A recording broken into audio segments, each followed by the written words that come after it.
इस जगत में हम लोग छोड़ने के लिए भौतिक जगत, भौतिक चीजों को छोड़ने के लिए कितनी कठिन हो रहा, तो भगवान को छोड़ने के लिए भगवान से विरह, तो यही चैतन्य महाप्रभु शिक्षा दी।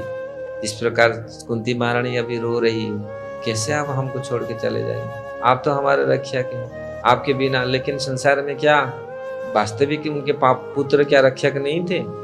पूरी एक एक भारी है संसार के लिए। 5 पांडव नहीं थे, ये 5 पूरी भयंकर सेना थी। तो क्या वो फिर भी क्या कुंती महारानी क्या बोल रही है, हमारा कोई नहीं, आप ही आश्रित हैं। जबकि इतनी योग्य थे ये, लेकिन हमारे पास ऐसे पांडव ऐसे पुत्र हैं, जाओ जाओ आप सब जाओ, हमको कोई जरूरत नहीं। लोग अहंकार बस बोलते हैं ना, 2 बोतल पी लेंगे सब पूरा संसार गोल दिखेगा आपको। आज लोग आश्रय किस पर ले रहे हैं? बेकार चीज में आश्रय ले रहे हैं, और वो कितना दिन के लिए, कितने समय के लिए। तो इसलिए प्रभुपाद जी यहाँ बहुत सुंदर बात बोल रहे हैं, हम आश्रय कहाँ लेना चाहिए? भगवान के चरण कमल में। इसलिए पदाम मुझे, काल भी पदाम मुझे, भगवान के चरण कमल ऐसा जगह है जिस चरण कमल में हम आश्रय लेने से गोवश्च पदम समाश्रित जही पद पल्लव पल्लम चशो मुरारे, भागवत में 10वें स्कंद में ब्रह्मा जी का श्लोक है।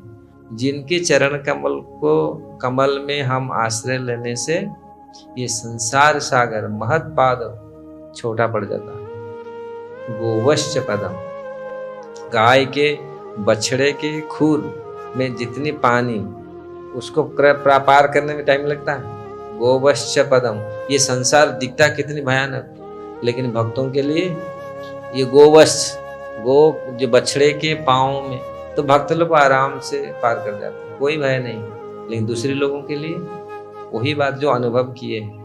महाभारत एक सागर था, महाभारत युद्ध इतनी भयंकर खतरनाक था, लेकिन पांडव को भगवान कैसे बचाया? परीक्षित महाराज स्वयं बोल रहे, मेरे पितामह इनको कैसे आप बचा लिया? ये तो सब भीष्म, द्रोण, कर्ण, ये तिमिंगल थे, बड़े बड़े मछली थे, वो तो एक बार में सब निगल जाते, लेकिन आप ही थे जो बचाए। तो भगवान के चरण कमल में जब हम आश्रय लेते, संसार का कोई भी भय हमको, अगर भगवान के चरण में आश्रय लेकर फिर भी भय आता है, मतलब क्या? हम आश्रित नहीं हैं, हमारा मन और किस चीजों में और किसी में आश्रित है। अगर भगवत चरण में हम आश्रित हैं, ये संसार का भय नहीं होना चाहिए।